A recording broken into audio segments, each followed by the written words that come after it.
Hey everybody, this is Marianne Marks from LabSmart. And this is Sarah Russell from Build Nurture Restore. It's amazing to be in our second year of offering this masterclass and the webinars on blood test interpretation during pregnancy and postpartum. We actually start with preconception, but the reference ranges are adjusted starting with trimester 1 of pregnancy. It's fun that we're doing this again, having another webinar coming up and then another live course. People are showing a lot of interest in this stuff. There's nobody out there that has reference ranges for every trimester of pregnancy for over 100 markers like we do. So it's pretty exciting to share this with people. It is, yeah. And it's really groundbreaking. It's not just about it being exciting information for professionals. It's really groundbreaking for the patients who may never even realize what is going on behind the scenes. But the implications of having their midwife, OBGYN, nurse practitioner, or anyone else on their healthcare team who's attending to them during pregnancy and postpartum, or even,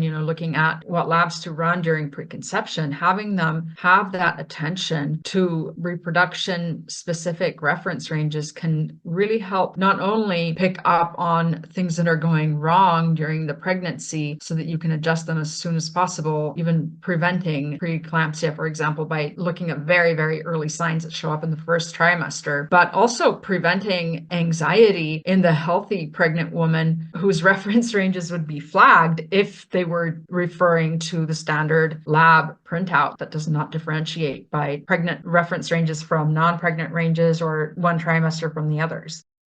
Right. Yeah, I remember you telling me that when you put the lab values in the LabSmart software and it adjusts them for the different trimesters of pregnancy and it relieves your client's anxiety. Yeah. It's groundbreaking stuff. Nobody's doing this. Midwives and people who work with pregnant women, their practice is going to be so much better for being able to interpret blood work properly based on the different trimester. It's going to be a game changer for people. Yeah, absolutely. And I mean, it's shocking in some ways that this is not the standard of care when you think about it. I know. Why don't lab reports have different ranges for different trimesters of pregnancy? Quest has one, TSH. That's it. Yeah. And most markers are not even differentiated for someone being pregnant versus non-pregnant, Yeah. which is really shocking considering that in pregnancy, you don't just have the pregnant person's body, you have the placenta, you have the fetus, you have even the influence of paternal immunity on maternal, fetal, and placental activity. So that's just there's a lot going on. And how can you not adjust that stuff for pregnancy? I mean, if Shocking. you're just looking at the lab report as is, it's just wrong. The flags on there, high and low, they're wrong. So if you take Yeah. those, you're interpreting lab tests incorrectly for any pregnant client you have. And unless you take our course, and then you'll learn the appropriate ranges for each marker in each trimester. I really think that this work has the possibility to revolutionize maternity care, Yeah. starting with preconception, looking at the most impactful markers to help somebody get pregnant in the first place if they're Right. struggling. Right. And there's a lot of that right now. People are struggling to get pregnant. And the markers that we've identified in preconception to make sure you have the appropriate nutrients and things are working properly to get pregnant in the first place. And even to help practitioners match up the person to the right prenatal vitamin before she even conceives so that she's not getting too much vitamin B6 or,